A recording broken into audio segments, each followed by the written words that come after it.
latest in the world of sports. I'm Bea Diaz-Fabros. We bring you the conversations you want to hear from your favorite icons and athletes. I'm Mela Tunay. In tonight's game plan, we'll list down early picks for the UAAP Season 84 Men's Basketball Tournament Mythical 5 with JVee Casio. We'll also get to know another batch of our newest correspondents who will be manning the sidelines for the upcoming UAAP season. And we'll discuss the Premier Volleyball League 2022 Open Conference Quarterfinals as beloved fans also make their comeback to the heart of volleyball. Buckle up, sports fans. Let's get in the game.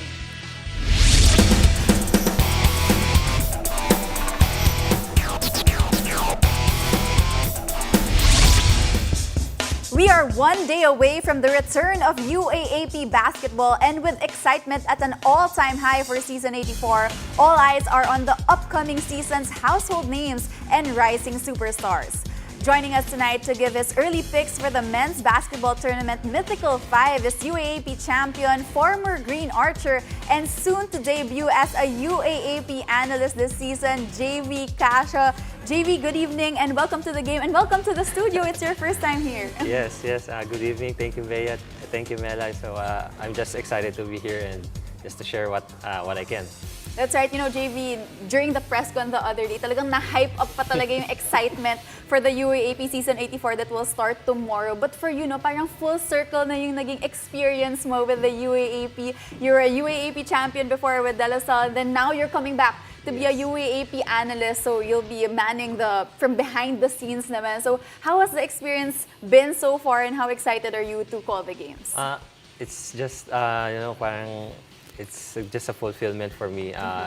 Being an analyst also, it's one thing I dreamed of doing. And being here right now, being given this chance, I know it's still new for me, but I'm just excited to grow and to learn from this and just excited to be here and to watch the games because college basketball is back. That's right. Well, you know, nag-practice tayo together, so I know you're very much ready. But we're going to be talking about who you think will be part of the Mythical 5 this season 84. So, Mela, take it away with the first person. Maaga pa, pero I'm sure a lot of the UAAP basketball fans are already looking forward to know sino ba yung mga picks mo. So, you gave us a couple of names that you think will land dun sa Mythical 5 ng UAAP. Let's start off with LJ Gonzalez of the FEU Tamaraws. Yes, LJ Gonzalez. I watched him in the last season, and I was very impressed, especially on his last game. The way he delivered, he carried the team, fighting for that step-ladder game. Although they fell short, but I really believed that he is one of the key guys. And now, as one of the seniors of the team, he will carry the Tamaraws. He has a bigger role to play. Statistical-wise, I'm looking at that too. He has a good statistics in points and rebounds and assists. And for a guard, having that around 7 to 8 rebounds in a college basketball, 5'10" at that, just like me. That's right. So correct. I'm very, very, parang nakita ko talaga siya na he is one of the players to watch and he can be a mythical player on this season. Well, you know, that's right. No? He's a Spitfire guard, and during his second year playing in the UAAP, kasama pa niya yung likes of Wendell Comboy. But then this time, he'll be alone, but he'll be guided by the likes of the rookie coming in, RJ Abarrientos. How deadly do you think the backcourt tandem of FEU will be, given that they have LJ and RJ together? Yes, we saw Abarrientos, of course, in his games, a glimpse of his games, what he can show, what he can deliver, and partnering up with LJ Gonzalez, that's going to be just a lightning guard, so we'll just be all around the court, giving havoc to the other teams. So that's going to be very exciting. Definitely. Well, let's go on to the next player. Mela, who do we have? Well, JVee, you mentioned about players to watch. So definitely for UP, Richie Rivera is a name to watch out for. And right now, he's going to have a lot of help from their new recruits. So how do you think will he stand out para maging Mythical 5 material? Yes. Richie Rivera, after his season with the UP, statistically, it's not his best, but he has been proven a winner before that. And I believe in this season, he is one of the senior player of the team.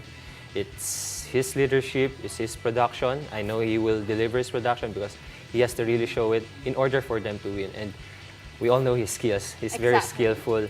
and he can be an all-around guy. He can do a lot of things, and I believe he will show it here in this season. That's right. He had that subpar season in season 82, but I'm sure with the adjustments and him really getting that leadership role, he'll come out big this season 84. Let's go on to the next player, Mela. Yes, your third pick though, let's talk about forward Dave Ildefonso, who is set to debut with the Ateneo Blue Eagles. Tell us more about him. Yes, again, I looked at statistics.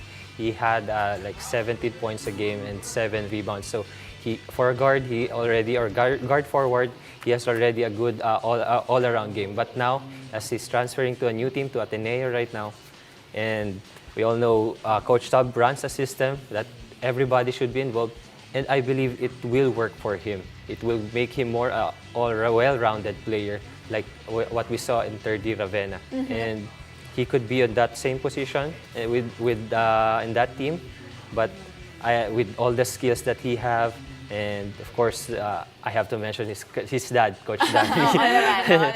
And for sure he will push him to be in his best. And I talked to that guy, and you can see the fire and how he really wants to win in ball games. That's right. It'll be his last playing year, so it'll be very interesting on how he'll be able to maneuver through that with Ateneo. But on to the big men, Mela. Yes, I was gonna say on to the big men. Your next pick is Justin Balthasar of the De La Salle Green Archers. Yes. Simply because it's a La Salle yan. No bias. No bias. No. It's just statistical again, very proven. He has been averaging double-double. Main guy for the De La Salle University, De La Salle Green Archers, and still the main guy for this team. He will be the anchor. He had the experience, especially playing with the Gilas team, and we've shown. And what I've actually like is, he's not the same anymore. He still got those post moves. He still got those perimeter games. Now he was playing outside in that Gilas, what he showed in Gilas. And what's great about that, he can shoot the 3. Exactly. And now he's All opening around it up, his game. And that's gonna be dangerous for the other teams. That's right. And I heard that his tandem with transferee Evanelli, sobrang ganda daw ng chemistry nila. So that's one of the tandems that I'm really looking forward to this coming UAAP season 84. But last but not the least, Mela. Yes, of course, the man in the paint for Ateneo Blue Eagles. Let's talk about Ange Kwame. Ange Kwame. Again, statistical-wise, because I'm really looking for this before I predicted my Mythical team. But Ange Kwame, he got the numbers, but he didn't get any individual awards last season. But right now, again, you cannot see what he do in the stats only. He is the main anchor of the team, especially defensively. And now with his experience and his growth with Coach Tab Baldwin, he is the main guy in the center, in the paint, and he got post moves from what I see, from what I've seen recently, and he can match up. I mean, he matched up during one of his FIBA games, like in the likes of Boban Marjanovic from Serbia, and matching up and getting that experience from those things would definitely help him dominate in this season. Well, we're definitely excited to see if your Mythical 5 will really pan out and come true. But more than that, we're excited for the UAAP that will start tomorrow. Thank you so much, JVee. Thank you, JVee. Thank you, Mela. Now, after the break, we'll meet another batch of our newest correspondents who will be manning the sidelines for UAAP Season 84 Men's Basketball. Stay tuned. You're watching The Game.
welcome back to the game. I'm Mela Tunay. As we are one day away from the return of the UAAP, it is time for us to meet the rest of our 8 correspondents who'll be giving us the latest from the sidelines for men's basketball.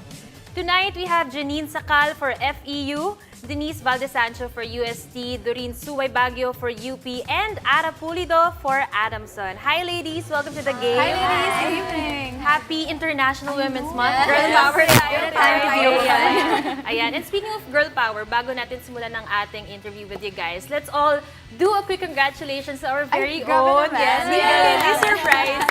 To Miss Bea Daez Fabros, kasi ikaw ang first female play-by-play commentator of the UAAP. So Bea, how does that feel? Another milestone for you. That's right. I'm very much honored, and very grateful for the opportunity. But, I think more than me being an anchor and putting the spotlight on me, I think there's a bigger purpose. That's why I am here, and that's really to be able to pave the way, hopefully, for other young girls, to be able to, hopefully, join the broadcast team as well, because I really know that there are a lot of other girls out there who have the same talent, who have the same love and passion for the game that we all love the most. So, really hoping that in the future there will be more girls as well in the broadcast team. Yes, we talked about girls in the broadcast team and we have 4 of them here already. So simulan na natin. Ang daming gustong makilala yung mga bago nating UAAP correspondents. So let's start with Janine from FEU. So medyo interesting kasi your course is psychology, but we see here that you were also part of a public speaking workshop by Boy Abunda in the past. So has this always been your dream na maging courtside reporter in the broadcast team? Actually, no. I didn't. I never thought I would be in this field because I was always a person from the back there. I was always a shy person. But that workshop with Boy Abunda really taught me a lot, because one thing I really remembered from that workshop is to to change your frame of reference. When you're nervous, it's because you have a prior experience that made you nervous. So let's change that frame of reference. Let's make it exciting. So whenever I go on stage, I try to remember any good things of me being on stage. Actually, I have quite a few moments like that. So I'm trying to build that. So I have a better frame of reference when I go into the sidelines for UAAP. Wow, Janine, parang ready ka na. Parang yun yung report. I'm so glad my nervousness isn't showing, because my UAAP sisters know how nervous I was the first time I held the mic. But then I'm sure those nerves will be shaken off once the games all start. But let's move over to Denise from UST now. I know that just like Janine, you have a course that is not related to speech communication or communication in that matter. You actually want to become a doctor, and you're in a pre-med course. So how did you end up here this time in the UAAP season 84? You know what, Bea, that's what always people tell me and ask me, bakit ka magko-courtside reporter if you're planning on taking up med? It's because I just want to hit like 2 birds with 1 stone. So, I'm medyo ambisyoso tayo. Pero, during high school, I really am used to doing hosting, public speaking in general. But then senior high school came, and then nag-iisip na ako noon anong kukunin kong course and stuff. Sabi ko mag-UMS ba ako, mag-STEM. Sabi ko gusto ko mag-medicine. Because I'm actually fascinated very much with science, and sabi ko why not try it. And then at the same time, if I enter UST, one of my dream schools, I will not give up on hosting and public speaking. And isa to sa mga gusto kong i-try, courtside reporter. So here I am, taking up biochemistry while being a courtside reporter for the season. Grabe, empowered Filipina. But it suits you well, yung pagiging speaker. But more than that, you're also gonna represent one of the wildest crowds in the UAE. So how does that feel for you? Paano ka nagpe-prepare na i-hype up mo yung ganong kalaking crowd? I know, every time I ask the players ano yung pinaka gusto nila for UST, pinaka nag-goosebumps daw talaga sila sa crowd. And it's kind of sad because last time we went to MOA to check it out, wala yung crowd. So iniisip ko, paano yun? UST, one of the strongest crowds. So right now, I'm just doing my best to invite every Thamascian out there to watch, of course, us. Kasi kami yung unang game tomorrow.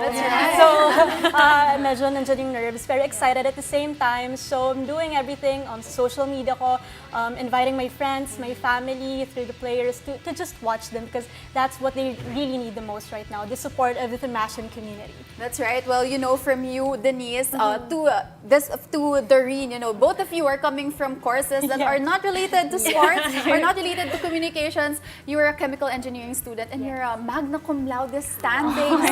Wow, how were you able to think of you actually auditioning to become a correspondent for UAAP Season 84? Actually, being a courtside reporter has been my dream ever since I was 13, I was 14, ever since I started watching the UAAP. So when I got the chance to audition, I knew I just had to do it. And just like Denise and Janine and Ara, you don't have to be just one thing. That's You right. can be a chemical engineer and also a courtside reporter. It's very possible. Yeah. Pero we're talking about sports here, the UAAP, no? And since it's very, parang hindi aligned sa mga courses niyo, ano na lang yung sport that really got you into wanting to become a CSR or a correspondent for the UAAP? Volleyball, for sure. I have played volleyball ever since I was in 5th grade. Yeah, so it's a huge part of my So life. do you play the sport? Kasi it helps with extra insights. As a volleyball player. When you play the sport. Yes, I play. I used to play for the College of Engineering varsity team. Yeah. Well, all right, so very interesting. You know, I'm sure you'll be able to use those insights as well. As an athlete, as you are a correspondent for the UAAP, but last but not the least, Ara, you know, you come from a very sports-oriented family. So, given the new normal that we have, that we're not really able to meet the players face-to-face, meet the coaches face-to-face, how are you maneuvering to be able to get to know them more, to be able to report about them as a correspondent? Yes, actually, it's really difficult, but kasi given na yung characteristic ko and personality ko, sobrang daldal ko talaga. And alam nila yun na extroverted ako. So, even though yung teams and the coaches, I was able to talk to them via chat or messenger call. I'm really thankful for my team na nakipag-usap sila sa akin via call. And hindi naging mahirap, hindi naging difficult for me kasi smooth yung pag-uusap namin eh. Talagang parang tropa na nga. Tropa na yung ako, ang turing ko sa kanila, tropa na. And it's really not difficult it's not so much difficult. It's really fun, really fun. I'm really excited for this season. Well, girls, you know, thank you so much for your time, and we wish you all the best in the UAAP Season 84 as you'll be covering the men's basketball teams. We have Janine Sakal for FEU, Denise Valdesancho for UST, Doreen Suway Baguio from UP, and Ara Pulido from Adamson. Thank you, ladies. Now, after the break, we'll discuss the Premier Volleyball League 2022 Open Conference quarterfinals as the beloved fans also make their comeback to the heart of volleyball. Stay tuned, you're watching The Game.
You're watching The Game. The PVL quarterfinals are coming in hot next week as the 2022 Open Conference makes its return to the Volleyball Central, the Phil Oil Flying V Center in San Juan. And the best news is fans are slated to also make their comeback. To help discuss the quarterfinals of the PVL 2022 Open Conference, we have my one and only partner for today, Mela Tunay. Mela, anong tunay? How excited are you that the fans will finally back in the venues? Well, ako sobrang excited, but I'm sure the athletes are more excited because, you know, for so many years na, parang 2 taon na, hindi sila nakakarinig ng mga sigawan ng mga fans. Although I'm sure there will be protocols to be followed, of course, para ma-ensure pa rin natin yung safety, not just of the audience, but of our participating teams and athletes as well. Pero it's a milestone, di ba? Na magkikita-kita na ulit tayo kahit malayo pa yan. At least mapapanood na nila ng live ulit. And very timing nga yung pagbalik ng mga fans because we have the quarterfinals. And on Monday, we started off with the Cignal HD Spikers up against the Balipure Water Defenders. Very interesting kasi tale of two opposites to. Undefeated team versus a team that's still searching for their first win. What are you expecting from the Balipure team to be able to get that first win of the league? Well, I'm expecting them na i-elevate pa yung game nila because last game, although they fell short, we saw some glimpse of the old Joanna Maraginot back. So, That's right. syempre yun yung gusto nating mas makita pa, of course, someone stepping up from the team because they have the weapons naman na. I guess, kulang lang talaga sila sa gelling because the team was formed late na as compared to the other teams na even last year after the conference, tuloy-tuloy sila nag-ensayo. But for Balipure, it's a different case. So it's really a challenge for them. And on the other hand, si Cignal naman has been playing an all-around game. Their recruitment really paid off for them. Last year, parang hindi masyadong maganda yung naging resulta ng kanilang conference. But going into this tournament with a all-star lineup, I mean, they got Ces Molina, Ria Meneses, along with mainstays Rachel Daki. Sobrang ang ganda nung nagiging galaw nila sa system ni Coach Shaq. So, it's gonna be a big challenge for the Balipure Water Defenders. And it's gonna be something na kailangang mas ma-maintain pa ng Cignal. Of course, they'd want the momentum going into the semifinals. That's right. Well, the next game will just be equally as exciting. We have the Creamline Cool Smashers up against the Chery Tiggo team. Now, this is a rematch of the finals last season. In one word, how do you think that this will be just as exciting as the finals that we had last season? Well, hopefully, although, of course, for Chery Tiggo fans, medyo kulang yung team na kanilang sinusuportahan because the MVP is not there, Jaja Santiago, di ba? But there are returnees like, of course, UAAP star EJ Laures already playing there, and yung ating mga Pinay Pride na naglaro sa Thailand, we have Dindin Santiago Manabat and Mylene Paat. Although in their previous games, medyo hindi rin naging magandang resulta. They came from a series of losses, but magandang panapos yung kanilang last game because they got their first win, di ba? And it's a good momentum para ma-carry over nila sa quarterfinals. Pero mabigat yung kanilang haharapin. Of course, Creamline, honestly, more than ever, I feel Solid like as ever. they're more well-oiled now. Of course, with Tots Carlos leading the charge for the Cool Smashers and the all-around game also of Gemma Galanza and Gia de Guzman Morado. Morado de Guzman. Talagang nai-utilize niya yung kanyang mga weapons. Kaya it's very hard for the opposing team to really para maaral kung sino talaga doon sa Creamline yung magiging main weapon kasi mina-maximize talaga ni Gia lahat. So it's an exciting matchup between Chery and Creamline. All right, well, after Monday, we still have another set of games. On Tuesday, we have the Choco Mucho versus PLDT, with Choco Mucho having that twice-to-beat advantage. And then in the second game, we have Petro versus F2 Logistics. Now, just talk about, you know, how excited all these fans are and what they will expect in terms of, you know, the atmosphere, given that they'll be live in the venue in the Phil Oil Flying V next week. Well, yung vibe, I'm sure kakaiba kasi nakikita natin sa TV palang wild na di ba? Kahit wala pang fans, kahit sila pa lang, the emotions, how passionate they play the game, it's really there. So what more if they get to watch live and if the athletes have all these fans na paglalaroan nila, di ba? So that match between Choco Mucho and PLDT, I think Choco Mucho has to do a little adjustment already kasi in their previous games, Kat Tolentino has been their go-to girl and she's been scoring so much for the team. So with PLDT doing a better game last game, Nika Reyes being activated more often and their blockings being on point, baka mas madali sa kanila na mabantayan if isang tao lang pupunta ng Choco Mucho. So it will be nice if Dina Wong distributes it more to her attackers kasi she has Des Cheng on the line, she has Isa Molde, and they're actually a full lineup, diba? Even their middles are very lethal. That's right. Well, I'm sure that everyone will bring their A game dahil mas gaganahan pa sila with the fans. So we're all excited to watch the quarterfinals that will happen on Monday and Tuesday next week.